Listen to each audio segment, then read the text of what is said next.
বর্তমানে হিন্দু ধর্ম অবলম্বীদের মধ্যে একটি প্রশ্ন খুব ঘোরাফেরা করছে। প্রশ্নটি কি না, তুলসীর মালা গলায় দিয়ে মাংস খাওয়া যায় কি? আর এই প্রশ্নে শয়ে শয়ে উত্তরও মিলে যাচ্ছে। আছেন না আমাদের সব ধার্মিক গুরুরা, কিছু বয়স্ক, কিছু যুবক, কিছু তরুণ, কিছু বাচ্চা, এরা সবাই ধার্মিক। আর এদের কাছে সব প্রশ্নের উত্তর রয়েছে।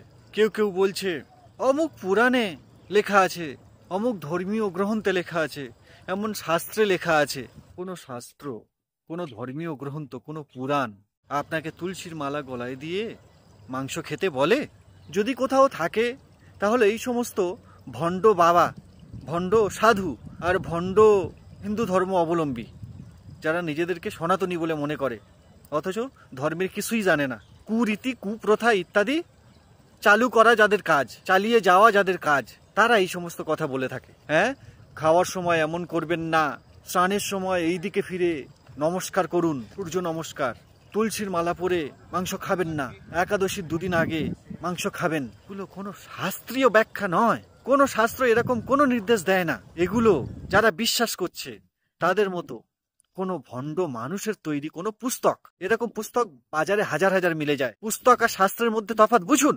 শাস্ত্র গ্রন্থ এগুলো মহান মহান ঋষি সন্ত মহাপুরুষদের দ্বারা রচিত হয়েছে, আর পুস্তক সাধারণ কোনো লেখক তার নিজের কল্পনা ভাবনা ইত্যাদির দ্বারা চালিত হয়ে লিখেছে। এগুলো হলো কালবদ্ধ, এর কোনো গুরুত্ব নেই। গ্রন্থ, শাস্ত্র, দর্শন ইত্যাদিতে যে জ্ঞান রয়েছে তা হলো কালাতীত। তো আমরা গ্রন্থ শাস্ত্র পড়বো কেন? আমরা ওই পাণ্ডু চাণ্ডু নান্ডুদের পুস্তক পড়বো। এখন বিষয় হলো, তুলসীর মালা আপনি পড়ুন বা নাই বা পড়ুন, তার সঙ্গে মাংস খাওয়ার কি সম্পর্ক? আপনি তুলসীর মালা গলায় দেবেন, তাতে মুরগির কি অপরাধ? আর আপনি তুলসীর মালা গলায় দেননি, তাতেও মুরগির কি অপরাধ? মুরগি তো কোনো অপরাধ করেনি।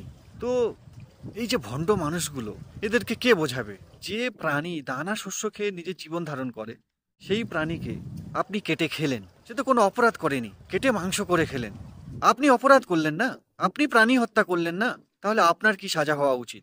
আপনার সামান্য একটু খুশি, সামান্য একটু সুখ পাওয়ার জন্য আপনি একটা নিরীহ প্রাণীকে হত্যা করে তার মাংস ভক্ষণ করলেন।